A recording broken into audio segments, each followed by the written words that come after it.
అందరికీ praise lord. ఫిబ్రవరి 19 ఈరోజు దేవుని వాగ్దానము.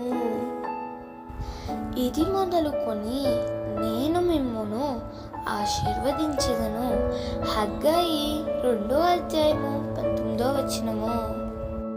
దేవుని పట్ల మనము ఎప్పుడు విధేయత కలిగి ఉంటామో అప్పుడే మన పరిస్థితులు మారడం మొదలవుతాయి.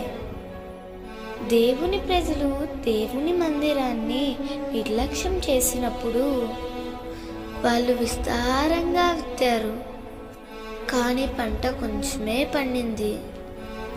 వారు భోజనం చేయుచున్నారు కానీ ఆకలి తీరక ఉన్నది. వాళ్ళు పానం చేస్తున్నారు కానీ దాహం తీరకుండా ఉంది. వారు కష్టపడుచున్నారు కానీ వారి కష్టార్జితమంతా చినిగిపోయిన సంచిలో వేసినట్లుంది.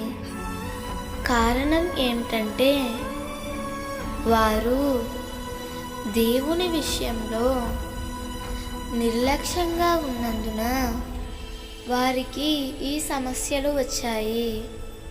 వారు ఎప్పుడు దేవుని తట్టు తిరిగారో, ఎప్పుడు మందిరానికి పునాది వేశారో వారి జీవితాలలో ఆశీర్వాదం మొదలైంది.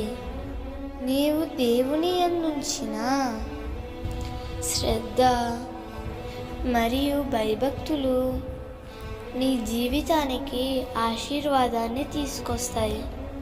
నీ పరిస్థితులన్నిటినీ మార్చివేస్తాయి. దేవుడు ఈ వాగ్దానము నీ జీవితంలో నిశ్చయముగా నెరవేర్చునుగాక. ఆమేన్.